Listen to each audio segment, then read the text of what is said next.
I welcome us to another wonderful episode on our Yoruba lesson.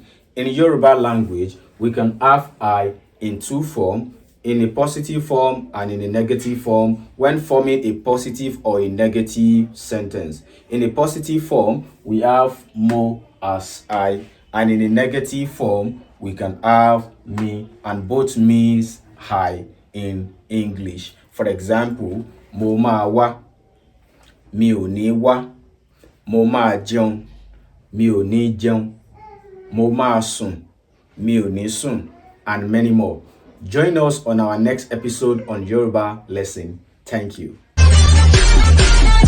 RmaBabaYoruba TV.